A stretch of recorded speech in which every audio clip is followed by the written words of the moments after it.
Hi friends, నేను మీ నాని ప్రభాకర్. మీరు చూస్తున్నారు టెక్లాజిక్ ఛానల్. ఫ్రెండ్స్, శాంసంగ్ వాళ్ళ ఫ్లాగ్షిప్ మొబైల్ ఎస్ సిరీస్లో దాదాపుగా ఒక 3 జనరేషన్ల నుంచి చూసుకుంటే వాళ్ళు ఏ ప్రైజుల్లో మొబైల్స్ తీసుకొస్తున్నారనేది ఇక్కడ మీకు లిస్ట్ అయితే చూపిస్తున్నాను అనమాట. ఒకసారి చూసేయండి. ఎందుకు ఈ టాపిక్ అంటే ఇప్పుడు S25 సిరీస్ మొబైల్స్ అయితే లాంచ్ అయినాయి.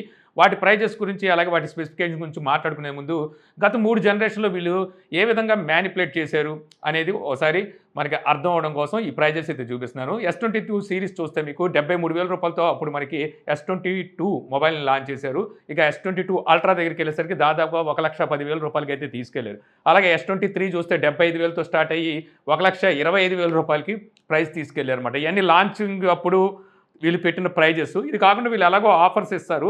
ఆఫర్స్ పక్కన పెడితే మామూలుగా వీళ్ళు లాంచ్ చేసిన మొబైల్ ప్రైజెస్ అనమాట.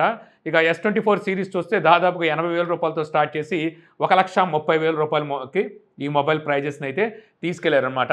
యాక్చువల్గా ఇక్కడ చూస్తే మనకి ప్రైజెస్ అనేది కొద్ది పెరుగుకుంటూ వస్తున్నాయి. మొబైల్ ఫోను అప్డేట్ అయ్యే ప్రతిసారి ప్రైజెస్ పెరుగుతాయిగా అని మీరు అనవచ్చు. కాకపోతే వీళ్ళు స్టార్టింగే మొదట్లోనే మనకి ఆ ప్రైజెస్ని అలవాటు చేశారనమాట. ఎక్కువ ప్రైస్తోనే తీసుకొచ్చారు. అఫ్కోర్స్ ఇక్కడ నేను ఒక శాంసంగ్ని అనట్లేదు, మొబైల్ కంపెనీ ఏ బ్రాండ్ అయినా సరే అంతే. అది చిన్న కంపెనీ నుంచి పెద్ద కంపెనీ వరకు ప్రతి బ్రాండు చేసేవి ఇవే పనులు. కాకపోతే వీళ్ళన్నిటితో కంపేర్ చేస్తే శాంసంగ్ ఒక మెట్టు ముందు ఉంటుందన్నమాట. ప్రతిసారి చూస్తే ఒక పెద్ద గీతను గీసి దాని పక్కన కొంచెం పెద్ద గీతలు గీసుకుంటూ వెళ్ళి ఆ తర్వాత దాని పక్కన ఒక లైట్గా ఒక చిన్న గీత కానీ లేకపోతే ఆ పెద్ద గీత పక్కన మళ్ళీ సమానంగా మరో గీత గీస్తే పెద్ద వేరియేషన్ మనకు కనబడదు. ఈసారి శాంసంగ్ చేసిన పని అదే. S25 series mobile phones prices చూస్తే లాస్ట్ టైం S24 సిరీస్ ఏ ప్రైజెస్లో అయితే తీసుకొచ్చిందో సేమ్ ప్రైజెస్లో S25 సిరీస్ మొబైల్ కూడా తీసుకొచ్చింది. ఇప్పుడు చాలా మంది అనుకోవచ్చు లాస్ట్ ఇయర్ తీసుకొచ్చిన ఫోన్స్తో కంపేర్ చేస్తే సేమ్ ప్రైజెస్ అయితే ఇచ్చింది, ప్రైజెస్ అయితే పెరగలేదు అనేది ఒక థాట్ మన మైండ్లో అయితే వీళ్ళు నాటారు ఈసారి వచ్చేసరికి. అంటే ఫస్ట్ నుంచి వీళ్ళు ప్రైజెస్ ఎక్కువగా తీసుకొచ్చి ఆ ప్రైజెస్ దాటి వెళ్తే వీళ్ళకి మార్కెట్ ఉండదని తెలిసి సేమ్ ప్రైజెస్లో తీసుకొచ్చారు. లాస్ట్ టైం వీళ్ళు S24 సిరీస్ మొబైల్స్ కనుక చూసినట్టయితే ఎక్కువ ప్రైస్లో తీసుకురావడం వల్ల వీళ్ళు ఆశించినంత మార్కెట్ అయితే జరగలేదు. అలాగే మార్పులు కూడా పెద్దగా లేకపోవడం కూడా దానికి కారణం అన్నమాట. ఈసారి కూడా వీళ్ళు నాకు తెలిసి అదే మిస్టేక్ చేశారనిపించింది. లాస్ట్ టైం S24 సిరీస్తో కంపేర్ చేస్తే S25 సిరీస్లో మనకి అసలు పెద్ద చేంజెస్ అయితే ఏమీ జరగలేదని చెప్పాలి. ఒకసారి ఇక్కడ S25 సిరీస్ మొబైల్స్ ప్రైజెస్ చూడండి, ఆ తర్వాత ఆఫర్స్ అండ్ స్పెసిఫికేషన్ గురించి మాట్లాడుకుందాం. మనకి S25 ప్రైస్ చూస్తే 80,999 రూపాయలు, 12GB 256 జీబీతోనే స్టార్ట్ అవుతుంది. S25 ప్లస్ చూస్తే మనకి 99,999, అంటే దాదాపుగా ₹1,00,000 తగ్గించారు అనుకోండి. ఇక అల్ట్రా చూస్తే 1,29,999, అంటే ₹1 తగ్గించి 1,30,000 రూపాయలు ప్రైస్ అయితే పెట్టారు. ఇక బ్యాంక్ కార్డ్ ఆఫర్స్ మనకి HDFC కార్డు మీద అప్ టు 10,000 ఉంది. అలాగే మీరు ఈఎంఐలో తీసుకుంటే 7,000 అయితే వస్తుంది. ఇక ఎక్స్చేంజ్ బోనస్ ఒక 11,000 ఉంది. ఈఎంఐ మీద తీసుకుంటే ఎక్స్చేంజ్ బోనస్ ఉండకపోవచ్చు. ఇక మీకు 9 మంత్స్ నో కాస్ట్ ఈఎంఐ అయితే ప్రొవైడ్ చేస్తున్నారు. మనకి సేల్స్ వచ్చేసరికి 7వ తారీఖు నుంచి, ఫిబ్రవరి 7వ తారీఖు నుంచి సేల్స్కి అయితే తీసుకురాబోతున్నారు. ప్రీ బుకింగ్ ఆర్డర్లు అయితే ఇప్పుడు నుంచే తీసుకుంటున్నారు. ఇక ఈ మొబైల్స్ మనం తీసుకోవచ్చా లేదని చెప్పే ముందు ఒకసారి స్పెసిఫికేషన్ మీకు క్విక్గా చెప్పేస్తాను. మనకి అల్ట్రా చూస్తే 6.9 ఇంచెస్ 2K డిస్ప్లే ఉంటుంది. ప్రాసెస్ స్నాప్డ్రాగన్ 8 Elite ప్రాసెసర్ ఉంటుంది. ఫ్రంట్ కెమెరా 12 మెగాపిక్సెల్ ఉంటే, rear side 200 megapixel, main camera ఉంటే 50 మెగాపిక్సెల్ పెరిస్కోప్ టెలిఫోటో సెన్సార్ ఉంటుంది. ఇంకో 50 megapixel ultra wide angle censor ఉంటుంది. 10 మెగాపిక్సెల్ ఇంకో టెలిఫోటో సెన్సార్ అయితే ఇస్తారు. బ్యాటరీ చూస్తే 5000 mAh బ్యాటరీ ఉంటుంది. 45 వాట్ ఫాస్ట్ ఛార్జింగ్ అయితే సపోర్ట్ చేస్తుంది. 25 వాట్ వైర్లెస్ ఛార్జింగ్ సపోర్ట్ ఉంది. 4.5 watt reverse wireless charging support ఉంటుంది. ఆండ్రాయిడ్ 15తో అలాగే One UI 7తో అవుట్ ఆఫ్ బాక్స్ వస్తుంది. IP68 రేటింగ్ అయితే ఉండనే ఉంటుంది. యాక్చువల్గా లాస్ట్ టైం అంటే S24 అల్ట్రాతో కంపేర్ చేస్తే ఏం చేంజ్ జరిగింది ఇక్కడ అంటే, యాక్చువల్గా డిజైన్ పరంగా చిన్న చేంజ్ అయితే చేశారు. అంటే ఫ్లాట్ డిస్ప్లేతో అలాగే ఫ్లాట్ డిజైన్తో తీసుకొచ్చారు. అంటే లాస్ట్ టైం మనం చూసేసి ఉన్నాం కాబట్టి దాంతో కంపేర్ చేస్తే కొంచెం మనని అట్రాక్ట్ చేయొచ్చు అనుకుంటున్నాను ఈ మొబైల్. గ్లాస్ ప్రొటెక్షన్ కూడా front and back Corning Gorilla glass armor 2 అయితే తీసుకొచ్చారు. ఇది యాంటీ రిఫ్లెక్టింగ్ గ్లాస్ అనమాట. లాస్ట్ టైమే యాంటీ రిఫ్లెక్టింగ్ తెచ్చారు, దానికన్నా ఇంకొంచెం రిఫ్లెక్టింగ్ అనేది తక్కువగా ఉంటుంది. అట్ ద సేమ్ టైం కొంచెం డ్యూరబిలిటీ కూడా ఎక్కువగా ఉంటుంది.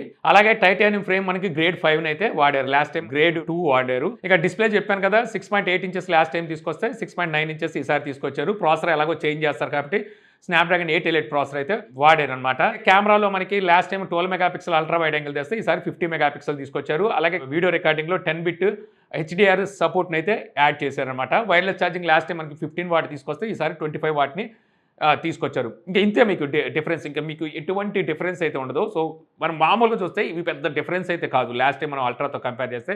అసలు ఎక్కువగా మనకి డిఫరెన్స్ అయితే కనబడదు. ఆ కొద్దిగా కనీసం ఈ అల్ట్రాలో ఈ చేంజెస్ అయినా చూడడానికి కనిపించినాయి. ఇక S25 అండ్ S25 ప్లస్‌లో చూస్తే ఈ మాత్రం కూడా చేంజెస్ కనబడవు అనమాట. ఇక వీటి స్పెసిఫికేషన్ చూస్తే S25 మనకి 6.2 ఇంచెస్ హెచ్‌డీ ప్లస్ డిస్‌ప్లే ఉంటుంది. S25 plus 6.7 inches 2K రెజల్యూషన్‌తో display అయితే ఉంటుంది. లాస్ట్ టైం తెచ్చిన సేమ్ డిస్‌ప్లేసే. ప్రాసెసర్ స్నాప్‌డ్రాగన్ 8 ఎలైట్ ప్రాసెసర్ ఉంటుంది. ఇది ఒక మంచి పని చేశారు. లాస్ట్ టైం ఎక్సినోస్ ప్రాసెసర్‌తో తీసుకొచ్చి చాలా పెద్ద తప్పు చేశారు. ఈసారి క్వాల్కామ్‌కి అయితే షిఫ్ట్ అయ్యారు. ఇక ఫ్రంట్ కెమెరా 12 మెగాపిక్సెల్ ఉంటే rear side 50 megapixel main camera, 12 megapixel ultra wide angle camera, 10 megapixel telephoto sensor ఉంటుంది. 4000 mAh battery, 25 watt fast charging support తో S25 వస్తుంది. S25 ప్లస్ చూస్తే 4900 mAh battery, 45 watt fast charging తో వస్తుంది. 15 watt wireless charging, 4.5 watt reverse wireless charging. ఇక remaining అంతా కామనే. Android 15 ఉంటుంది, One UI 7 ఉంటుంది, అలాగే IP68 రేటింగ్ అయితే ఉంటుంది. యాక్చువల్‌గా అసలు ఇంకా ఇప్పటికి 25 వాట్ ఏంటండి బాబు! అసలు mobile price 80,000 తీసుకెళ్లారా? 25 watt fast charger అవుతుందా? ఇప్పుడు చూసుకుంటే S25 గనుక చూస్తే అది కూడా డిస్‌ప్లే కూడా మనకి ఫుల్ హెచ్‌డీ డిస్‌ప్లే. అయితే లాస్ట్ టైమ్ S24 అండ్ ప్లస్‌తో కంపేర్ చేస్తే ఏం డిఫరెన్స్ జరిగిందంటే ప్రాసెసర్ ఒకటి చేంజ్ చేశారు.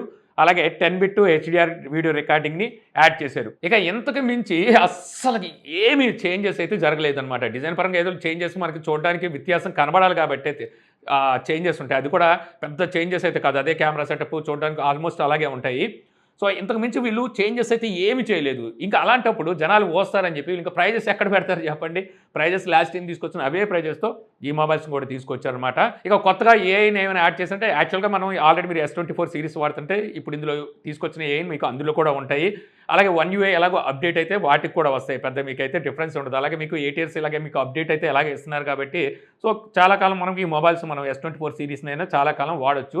ఇప్పుడు ఈ మొబైల్స్ మనం తీసుకోవచ్చు అంటే నన్ను అడిగితే ఇంతకుముందు మీరు చెప్పిన జనరేషన్స్ S23 సిరీస్ కానీ, S24 సిరీస్ కానీ, ఈవెన్ మీరు S22 సిరీస్ వాడినా సరే ఈ మొబైల్స్‌కి అప్డేట్ అవ్వాల్సిన అవసరం లేదు. ఎందుకంటే లాస్ట్ టైం మీరు తీసుకొచ్చిన S24 సిరీస్‌తో కంపేర్ చేస్తే పెద్ద మార్పు లేనప్పుడు అంతకుముందు మీరు ఆల్రెడీ S23 సిరీస్ నుంచి S24 సిరీస్‌కి ఎందుకు వెళ్ళలేదు అంటే పెద్ద మార్పులు లేవు కాబట్టే కదా వెళ్ళలేదు. అలాంటప్పుడు అయ్యే మొబైల్స్ మళ్ళీ ఇప్పుడు తీసుకోవడానికి అప్గ్రేడ్ అవ్వాల్సిన అవసరం అయితే లేదంటాను. లేదు కొత్తగా మీరు ఒక ఫ్లాగ్‌షిప్ మొబైల్ కొనాలి అనుకుంటున్నారు అంటే నేను ఐఫోన్‌కి వెళ్ళిపోతా. ఇంత ప్రైజ్‌లు పెట్టేటప్పుడు నేను ఐఫోన్‌కి వెళ్తా. కాకపోతే అందరూ యాపిల్ అయితే కొనలేరు కదా! యాక్చువల్‌గా యాపిల్ అంటే ఒక స్టేటస్ సింబల్ లేకపోతే ఒక మోజు కూడా ఉండొచ్చేమో గానీ కాకపోతే అది ఫ్లెక్సిబుల్ ఓఎస్ అయితే కాదు. ఆండ్రాయిడ్ అంత ఫ్లెక్సిబుల్‌గా ఉండదు. అందుకని చాలామంది ఆండ్రాయిడ్‌ని ప్రిఫర్ చేస్తారు. సో అలాంటప్పుడు మనకి ఇక్కడ ఒక ఫ్లాగ్‌షిప్ మొబైల్ కొనాలి అంటే జనాల్లో ఎక్కువ పెద్దగా కనిపించే బ్రాండ్ ఓన్లీ ఆండ్రాయిడ్‌లో చూస్తే మనకి సామ్‌సంగే అని చెప్పాలి. ఆఫ్‌కోర్స్ పిక్సెల్ కూడా ఉందనుకోండి. కానీ ఇప్పటికి కొన్ని విలేజెస్ ఏరియాలో పిక్సెల్ మొబైల్ అంటే చాలా మందికి తెలీదు. కానీ ఎక్కడికెళ్ళినా మనకి సామ్‌సంగ్ అంటే ఖచ్చితంగా అదొక ల్యాండ్‌మార్క్ అనమాట. అదొక బ్రాండ్. సో అలాంటి వాళ్ళు సామ్‌సంగ్‌కి వెళ్ళొచ్చు. సో కొత్తగా మీరు మొబైల్ ఫ్లాగ్‌షిప్ నుంచి తీసుకోవాలనుకుంటే ఈ మొబైల్స్‌కి వెళ్ళండి గానీ లేకపోతే ఈ మొబైల్స్ అయితే నేను వెళ్ళమని చెప్పను.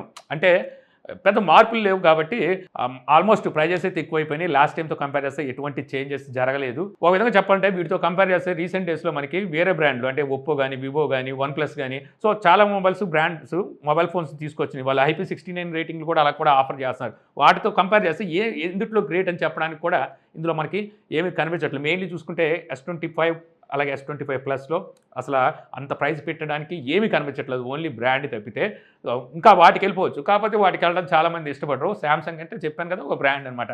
అలాగే వెళ్ళేవాళ్ళు ఎక్కువగా ఉంటుంటారు. సో మీకెలా అనిపించినయి ఈ ప్రైజెస్? సో మీరేమైనా ఒకవేళ ఈ మొబైల్స్ తీసుకోవడానికి ఇంట్రెస్ట్ చూపిస్తారా అనేది నాకు కామెంట్ సెక్షన్‌లో అయితే చెప్పండి. సో ఈ వీడియో మీకు నచ్చిందనుకుంటున్నాను. వీడియో కనుక మీకు నచ్చితే లైక్ చేయగలరు. యూట్యూబ్‌లో మా ఛానల్ ఇంకా సబ్స్క్రైబ్ చేసుకోకపోతే ఇలాంటి మరిన్ని వీడియోస్ కోసం మన ఛానల్‌ని సబ్స్క్రైబ్ చేసుకోవడం మర్చిపోకండి. So thank you for watching. జై హింద్.